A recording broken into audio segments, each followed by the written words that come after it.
Один з популярних міфів про ринок землі, нібито олігархи та агрохолдинги скуплять усю землю, а малі фермери-підприємці залишаться ні з чим.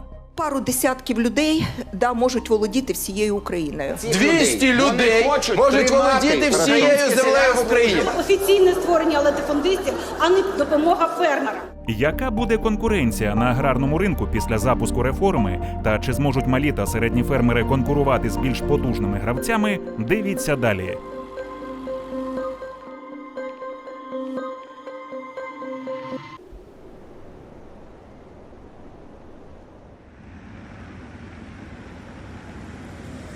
Хто здійснює неплатних податків? Фермер.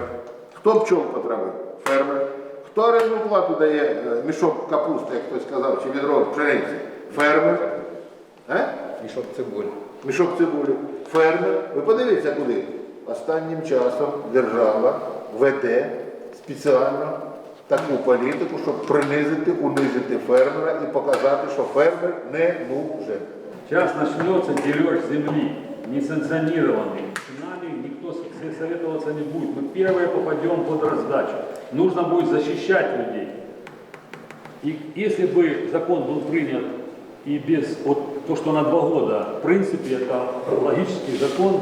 А вот вторая часть закона, я категорически против. То, что первая часть на 2 года, я за. Вчора районна асоціація. Всі за.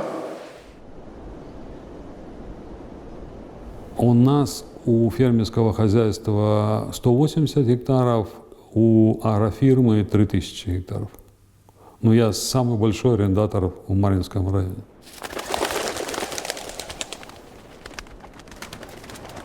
Я один из немногих из нашей ассоциации, которые приветствую не рынок земли, а обег земли.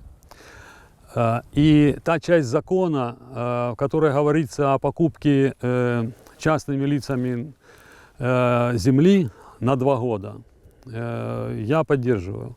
Но я не поддерживаю вторую часть закона после 2 лет, когда могут покупать юридические лица, когда могут земельный банк составлять 10 тысяч гектаров в одни руки. Так как делают агрохолдинги, все практически грабят, путем рейдерских атак захватывают участки мелких фермеров.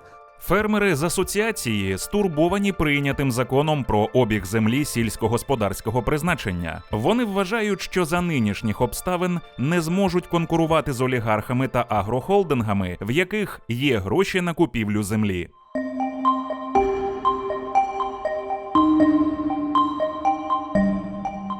На сегодняшний день, у кого есть большие деньги, они сейчас купят эту землю.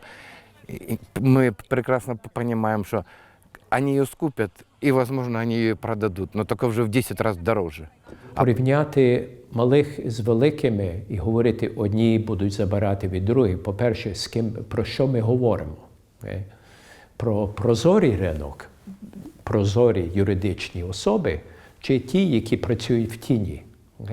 Не можна точно сказати, скільки в Україні агрохолдингів, а скільки фермерських підприємств. Окрім того, що підприємства часто працюють у тіні і статистика їх не враховує, є ще й інша проблема. Немає єдино прийнятої кількості гектарів, після якої підприємство вважається фермерством чи холдингом. Класифікація, якою користуються найчастіше, коли малими фермерами вважаються підприємці до 100 гектарів, агрохолдингами понад 10 тисяч гектарів.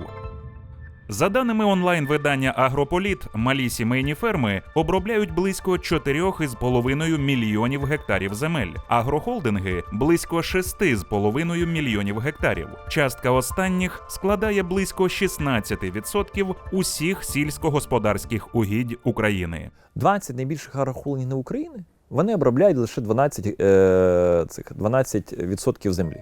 Олексій Мушак, відомий агроактивіст, був нардепом від блоку Петра Порошенка, колишній член Комітету Верховної Ради України з питань аграрної політики. Його двоюрідний брат Андрій Веревський – власник одного з найбільших агрохолдингів країни «Кернел». Тобто там кожен 10-й гектар обробляється агрохолдингами великими, першою двадцяткою, а 9 із 10 гектарів обробляються там середніми і маленькими. Да?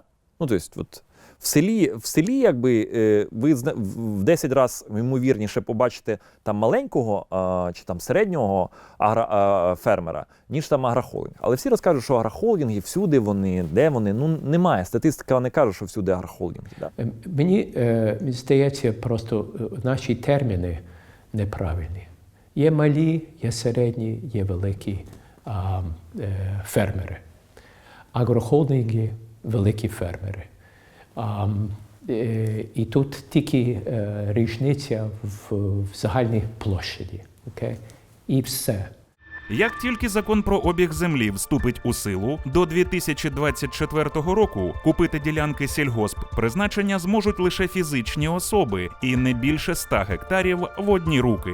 Після того у гру вступлять юридичні особи, проте діятиме обмеження не більше 10 тисяч гектарів в одні руки. Це 3-4 сільських ради. Ну це тепер ОТГ. Микола Стрижак, президент Асоціації фермерів та приватних землевласників. Організація здебільшого опікується дрібними та малими фермерами. Вона нараховує 46 тисяч фермерів та 1 мільйон 100 тисяч одноосібних господарств. Практично ОТГ можуть купити. Хто? Один власник. І повірте мені, що куплять. Прокурори наші куплять, держслужбовці наші куплять, бідні. Депутати наші куплять. Хто не купить? Тільки селянин, який повинен жити і працювати там. 10 тисяч гектарів – це багато чи мало? Середня площа області в Україні – майже 2,5 мільйонів гектарів. Тобто, якщо підприємство купить 10 тисяч гектарів, то воно контролюватиме максимум 0,5% області. Експерти кажуть, що ризики монополізації мінімальні. Враховуючи, що є перехідний період, є обмеження по концентрації, є регулювання по ціні, ризики недоброчесної поведінки чи якогось виникнення монопольних покупців мінімальний. Але важливим моментом, що кінцевим бенефіціаром цих юридичних осіб будуть лише українці. Денис Марчук, заступник голови Всеукраїнської аграрної ради, у минулому віце-президент по роботі з органами державної влади Асоціації виробників молока. Учасниками ВАР є 800 господарств, що обробляють 3,5 мільйонів гектарів. Концентрація землі теж не буде сягати там півобласті області в якійсь куточку України, там 100 чи 200 тисяч гектарів землі. Обмеження буде стосуватись до 10 тисяч гектарів землі на отаку юридичну особу. У Україні є обмеження? Де це ви чули? А ви що не пам'ятаєте елемент приватизації фабрики, шахти, заводи? Все по-чесному. Тільки 30 сімей володіють всім остальним. Тому це буде катастрофа. Тим більше, що мати таке освічене населення ініціативне може привести до катастрофи. Я хочу нагадати анекдот, як один казав, каже, дайте мені метр границі, мені більше не треба. Кажуть, а чого тобі метр границі? А мені треба чемодан просунути. Так і тут, аби тільки дозволили. А всякі схеми, механізми придумають, як оставити людей без землі. Обмеження повинні бути однозначно. И пусть бы это было бы 100 гектаров, 200 гектаров, это было бы достаточно в одни руки, очень достаточно. Тогда бы земля была бы продана именно нашим производителям, тех, кто работает на этой земле. Якщо при нинішньому законі дозволять продавати до 10 тисяч гектар землі, то в цьому списку таких фермерів, як я, 200 гектар, 250 гектар, то цих фермерів у списку немає. Вони не зможуть купити землю, бо в них немає коштів. Вважаю, що обмеження щодо продажу сільськогосподарських земель є непрогресивним і не є ґрунтовним.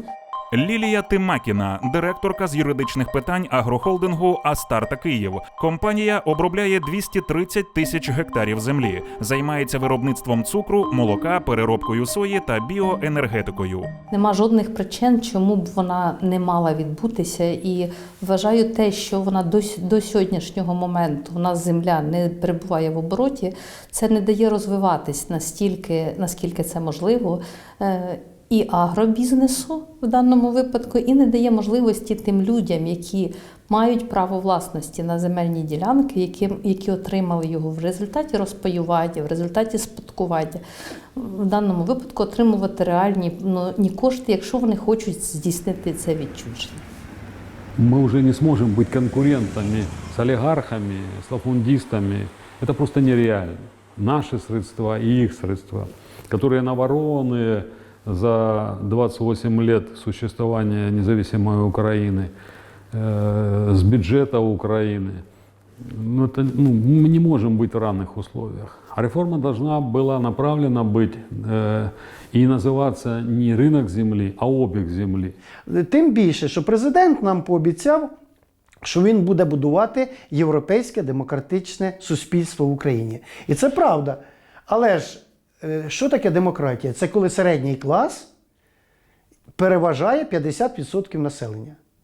Відповідно, що краще 30 сімей, а всі інші наймити або раби, по-російськи робочий раб, чи мати 1,5 мільйона фермерських господарств, в Польщі, до речі, 2,5 мільйона фермерських господарств. Це 6 мільйонів забезпечених заможних людей.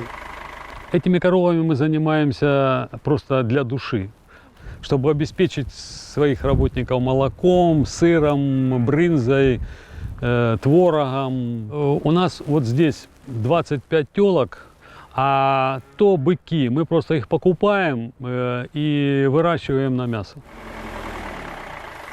Як вони кажуть, кусюки і багматюки, що вони створюють робочі місця, то при їхній грандіозності це буде максимум 500 000 робочих місць, враховуючи туди переробку. А ми пропонуємо 6 мільйонів робочих місць. На сьогоднішній момент в користуванні Астарта Київ знаходиться 86 тисяч земельних ділянок.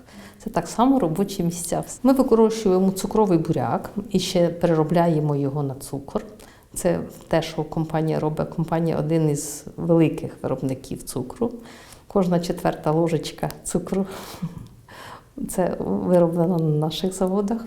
Далі ми вирощуємо сою. Ми маємо біоенергетичний комплекс, це так само це біогаз. Ми змушені адмініструвати такий земельний банк величезний і кожного разу, кожні 7-10 років переукладати ці договори. Ми не можемо в даному випадку, не володіючи цією землею і не маючи довгострокових договорів з людьми, а люди дуже неохоче йдуть на довгострокові, тому що вони весь час чекають цього ринку землі. Насправді, агрохолдинги здебільшого не зацікавлені у купівлі землі. Топ-5 найбільших агрохолдингів України сумарно обробляють близько 2 мільйонів гектарів, а це близько 6% усіх сільгоспземель. Вважається, що саме мораторій на продаж землі і створив передумови для розвитку в Україні господарств із великими земельними банками. Відкриття ринку у поєднанні з кредитуванням купівлі землі дрібними фермерами має створити стимули для розвитку сімейних господарств. Мораторій – це був такий живильний бульйон для агрохолдингів. Тобто агрохолдинг він збільшувався в розмірах, і агрохолдинги в Україні виникли тоді, коли запровадився мораторій. До мораторію теж агрохолдингів не було. Тому що агрохолдинги можуть розширюватися тоді, коли їм не треба значні кошти вкладати в купівлю землі. Їм достатньо було купувати корпоративні права, так звані. Агрохолдинги потихеньку будуть зменшуватися. Якщо ви подивитесь, це вже процес пішов. Всі агрохолдинги так чи інакше зменшили свій земельний банк. Найбільше землею буде володіти це так звані середні хазяйства, це 5-10 тисяч гектар землі. А агрохолдинги не будуть купувати землю. Лідера візьмемо Кернел компанію. Значить, вона зараз заробляє в цьому році, по звіту, вона заробила на перевезенні зерна більше грошей, ніж на його вирощуванні. Тому що вони вирощують тільки своє зерно, а перевозять зерно там всіх. Так от, перевезення зерна для них згенерувало більше, так звана EBITDA, це операційний прибуток, більше грошей згенерувало, ніж вирощування зерна. І вони гроші будуть вкладати в те, що їм приносить більше прибуток і маржинальність більше. Агрохолдинги отримують свій дохід саме від обробітку землі. Ми вміємо це робити, вміємо вирощувати сільськогосподарську продукцію і гарно в нас це виходить. Вкладення грошей в інвестиції саме в землю, як в об'єкт нерухомості, це гроші на довгий період, але під зрозумілі відсотки. І в даному випадку є багато людей, фізичних осіб, українців, які готові інвестувати в таку землю. Ми так само готові з ними співпрацювати, навіть якщо вони будуть викупати такі землі і з нами переукладати договори, вони так само зацікавлені в тому, щоб ця земля оброблялась. Щодо міфу про олігархів, то відкриття ринку землі справді може бути ризиком. Але активи топ-100 найбагатших українців у 2018 році трохи перевищували 37 мільярдів доларів, а оціночна вартість 27 мільйонів гектарів паїв під мораторієм від 27 до 270 мільярдів доларів. Тобто олігархам доведеться продати весь свій бізнес, щоб скупити українські сільгоспземлі. Але чи потрібне це олігархам? І чи всі власники земель захочуть розпродавати всю землю? Навряд чи.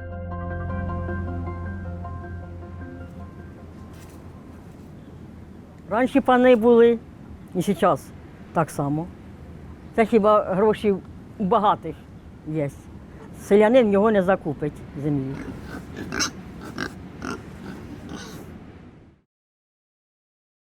Чи працюватимуть обмеження в дії? Асоціація фермерів та землевласників ставиться до цього досить скептично. Та можновладці запевняють, що усі дані про володіння землею будуть відображені у реєстрі, і ніхто не зможе купити більше дозволеного. Реєстратор або нотаріус буде перевіряти. Якщо він бачить, що у власнику вже є ліміт, він просто не буде реєструвати цю транзакцію. Якщо в крайньому випадку тим чи іншим способом буде спотворено документи чи підроблені обман, моніторинг він буде постійно слідкувати, державний моніторинг.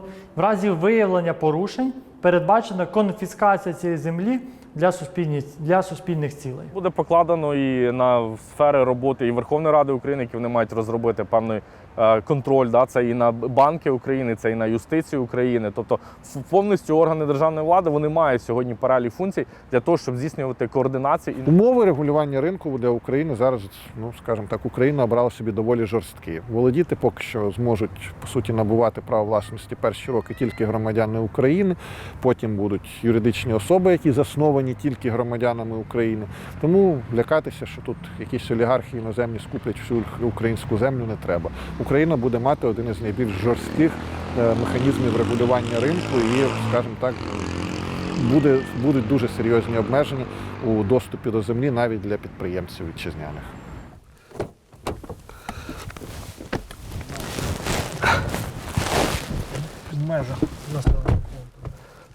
Приблизительно 13,5 миллионов мы потеряли за время боевых действий.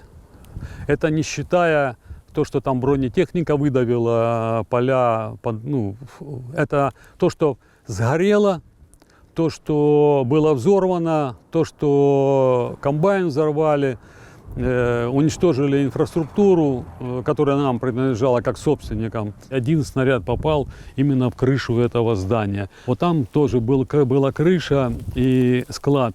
Туда попало несколько снарядов. Я отношусь к людям, которые поддерживали Украину и проукраинские силы с 2002 года. Моя страна Украина, моя держава Украина. Я по-другому не могу. Я стал фермером случайно. И уже 20 лет выращиваю хлеб. Я не был профессионалом. У меня была куча ошибок. Я учился только на своих ошибках. Но я стал профессионалом.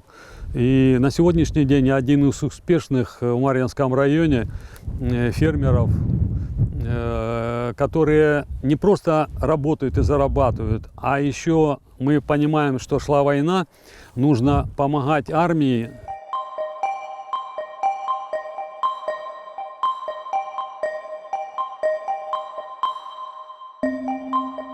Большие сельхозпроизводители, они заинтересованы как можно меньше заплатить. А я считаю, те, которые сельхозпроизводители находятся на местах, они должны помогать селу, они должны его поднимать селу, а не так, что приехали, посеяли, осенью убрали, уехали. Их не интересует село, их вообще не интересует жизнь села. И мы создаем рабочие места именно тех людей, которые работают здесь.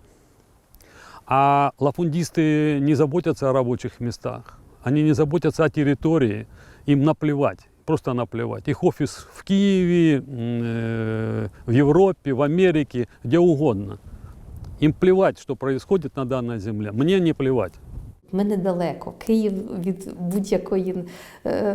будь-якого господарства, в якому є Астарта, він зовсім недалеко. І члени дирекції Астарти не є недоступними. Тому в даному випадку ми намагаємось задовольнити всі потреби наших пайщиків так, як ми це можемо зробити. У Європі близько 65% маленьких фермерських господарств. Проте через велику кількість дотацій європейським фермерам порівнювати українську модель з європейськими не варто, кажуть експерти. Європейський спосіб підтримки фермерів – це не то, що зло, це концентрація зла. Тотальне, тобто ужасніше. Тобто вони там 50 мільярдів кидали фермерів щороку. Врешті-решт фермера всі у них збиткові, тому що вони не вміють працювати без дотацій. Тобто український фермер набагато більш ефективніший, ніж європейський фермер. Тому що йому він без дотацій звик жити. Микола Стрижак, голова Асоціації фермерів, вважає, що державна підтримка для агрохолдингів та фермерів відрізняється не на користь останніх. Прикрили доступ до фінансів дрібним фермерам. 5, 7, 9 розказали, а тільки один фермер отримав. Проте в Україні діють різні програми державної підтримки аграріїв. Спеціальних програм для агрохолдингів немає. Малі фермери, які обробляють 20-50 гектарів, отримують певні пільги для того, щоб бути активними учасниками ринку землі. Перше, вони зможуть викупити в безвідсоткову, безкоштовну розстрочку на 10 років землі, які вони отримали в постійне користування. По нормативно-грошовій оцінці. Фактично за вартістю оренди. Це дуже великий бонус, і наразі таких земель близько 500 000 гектарів. Друге, буде діяти спеціальна програма компенсації відсотків по кредитах, залученими фізособами на купівлю до 20 гектарів, тому що сімейне фермерське господарство, згідно законодавства, це 20 гектарів. І для юридичних осіб фермерів до 500 гектарів. Знову ж, держава буде робити наголос на підтримку мікро та малих виробників. На думку Миколи Стрижака, непрозорість у тому, що агрохолдинги вважаються за фермерів. За даними Асоціації фермерів, у цьому році держпідтримки членам організації не дали, окрім кредитів на 23 мільйони гривень. У цьому році із кредитами 5-7-9% до 30, не більше, бажаючи реалізували свої можливості в отриманні. Всіх інших відфутболили. І таке буде і далі, я думаю. Загалом державна підтримка не є достатньою. Експерти кажуть, що потрібно її розширювати та більше підтримувати малий та середній аграрний бізнес. Тому що кредитна ставка для малого фермера і для будь-якого іншого бізнесу в Україні мінімально коштує від 18 до 25%.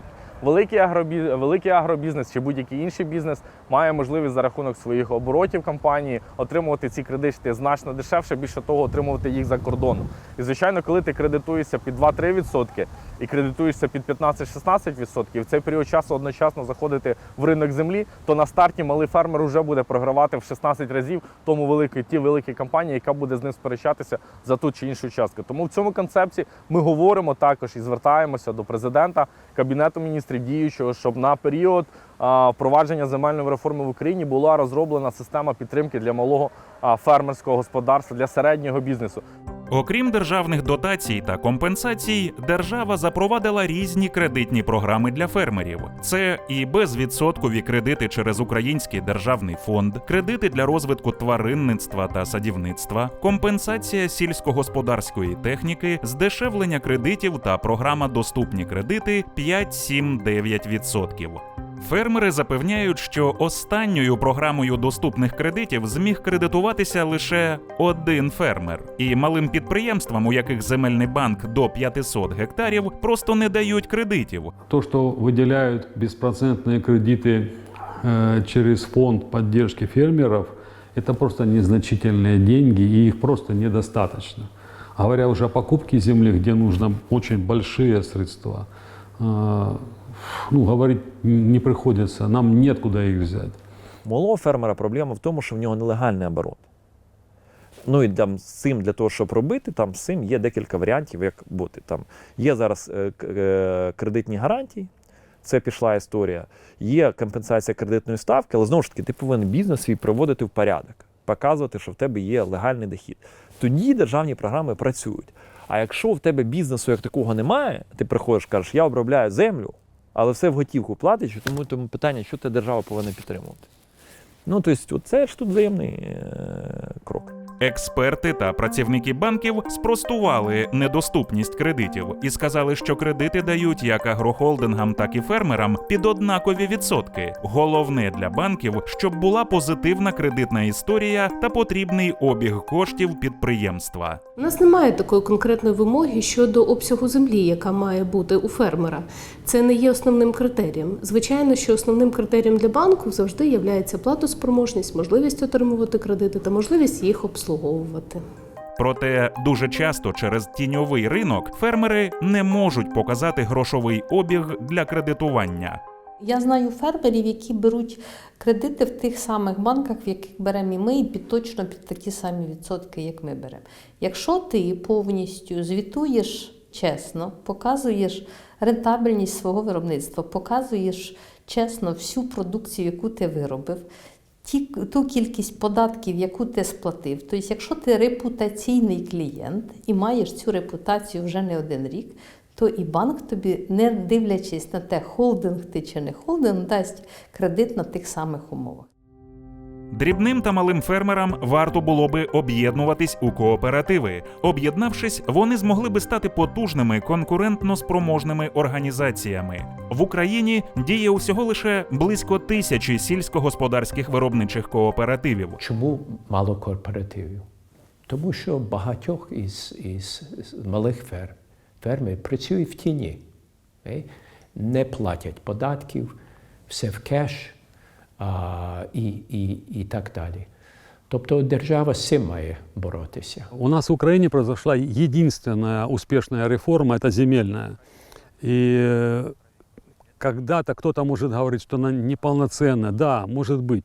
Но когда я начал заниматься фермерством, Украина собирала 25-26 миллионов тонн зерна, то теперь мы собираем 70. Государство пошло навстречу фермерам, были уменьшены налоги. Это ж показывает, уменьшайте меньше налогов, развивается бизнес. Такого ганебного ставлення до фермерів за всю історію фермерського руху не було як останній час. Тобто держава навмисно робить, що во всьому винуватий фермер. А що таке державний механізм? Це, як назвати, є такий здоровий тігр, який хоче напасти на бідного маленького фермера і все отняти. Я думаю, цей тігр, що він буде все робити? Що вимушений зробити маленький фермер? Тільки захищатися. Головне для успішної земельної реформи, упевнені експерти, співпраця як великих і малих фермерських підприємств, так і взаємодопомога та спільна ідея – розвиток агропромисловості України. Ми навпаки на сьогоднішній момент говоримо про те, що фермер не є нашим конкурентом. Ми говоримо про те, що фермер – наш партнер. Ми зацікавлені в співпраці з фермерами, і вони нас не бояться, ми їх не боїмося. Ми конкурентно спроможні, і так само, як фермери, конкурентно спроможні з нами.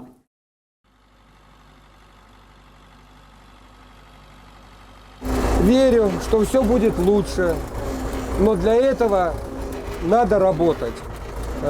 И никто нам это лучше не сделает, если этого не сделаем мы сами.